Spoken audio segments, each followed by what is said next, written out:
Welcome to Concrete Block, the podcast where we dive into the latest news and current events from around the world.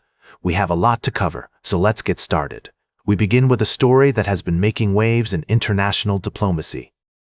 The United States and China are at odds once again, this time over trade and security issues.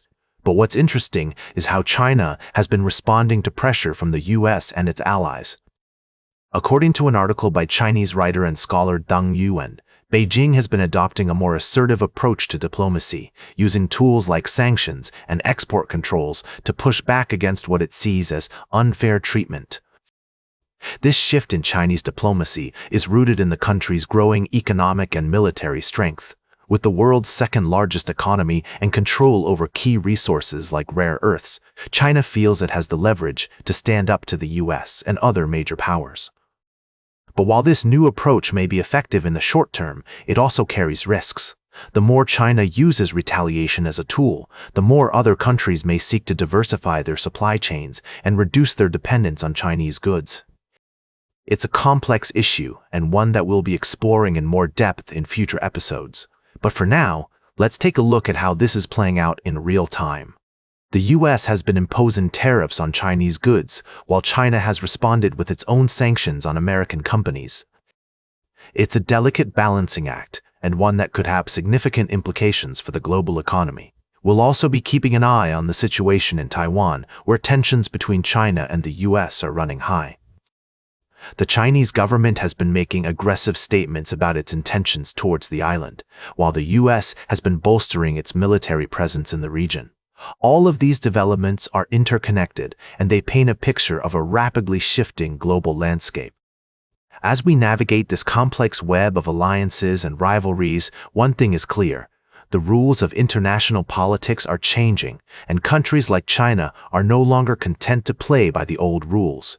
We'll be right back with more of today's top news on Concrete Block. Welcome back to Concrete Block. We're diving into a fascinating story that highlights the intersection of technology and accessibility. Tesla, the pioneering electric vehicle manufacturer, is reportedly developing a wheelchair-accessible autonomous vehicle. This ambitious project aims to make self-driving cars more inclusive for people with disabilities. According to India Herdman, a Tesla senior policy advisor, the company is working on a vehicle that can accommodate wheelchairs, which would be a significant breakthrough in the industry.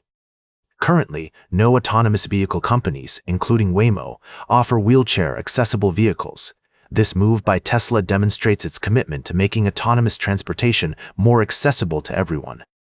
It's worth noting that Waymo, a leading player in the autonomous vehicle space, is also working on developing a wheelchair-accessible vehicle. However, the company has faced challenges in finding a suitable platform that meets both accessibility and technological requirements. Tesla's efforts to prioritize accessibility are commendable, and if successful, this could be a major coup for the company. As the autonomous vehicle market continues to evolve, it's essential for companies to consider the needs of all users, including those with disabilities. The development of wheelchair-accessible autonomous vehicles has significant implications for people with disabilities, who often face barriers in accessing transportation. This technology has the potential to enhance mobility and independence for millions of people worldwide. As we continue to follow this story, it's crucial to recognize the importance of accessibility and technological innovation. By prioritizing inclusivity, companies like Tesla can create a more equitable and just society for all. Welcome back to Concrete Block. As we wrap up today's show, we're going to dive into a developing story that's been making headlines around the world. The Ebola outbreak in the Democratic Republic of Congo has taken a dramatic turn, with the US government imposing strict travel restrictions on American citizens in the affected area. According to reports, US citizens who have recently traveled to or are currently in the DRC have been barred from returning home until they've spent 21 days in a third country. This move has sparked controversy among health experts who argue that such restrictions are not only ineffective but also harmful. They claim that these measures can discourage countries and individuals from being transparent about outbreaks and disease risks, ultimately hurting economies and creating stigma. The World Health Organization has warned that the outbreak is continuing to spread out of control, with 4 out of every 5 new Ebola cases having no link to known cases. This suggests that there may be undetected transmission occurring, and officials are concerned that the true scale of the outbreak could be 2 to 4 times larger than current case counts. As of today, the DRC is reporting 1,963 cases and 719 deaths. The U.S. Centers for Disease Control and Prevention has a team of experts working in the affected area, but it's unclear if they will be subject to the new travel restrictions.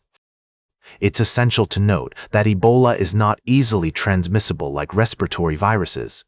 It requires direct contact with bodily fluids while a person is actively sick or recently deceased.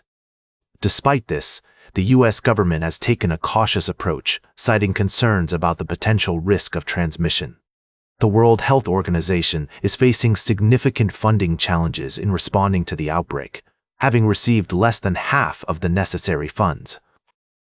This shortage is partly due to the U.S. withdrawing its membership from the organization, which has removed a substantial source of funding. As we conclude this segment, it's crucial to remember that the situation is complex and multifaceted. While the U.S. government's travel restrictions may be intended to protect American citizens, they also raise concerns about the potential consequences for global health security and international cooperation. That's all for today's Concrete Block. Remember to like, share, and subscribe, and until next time, stay informed.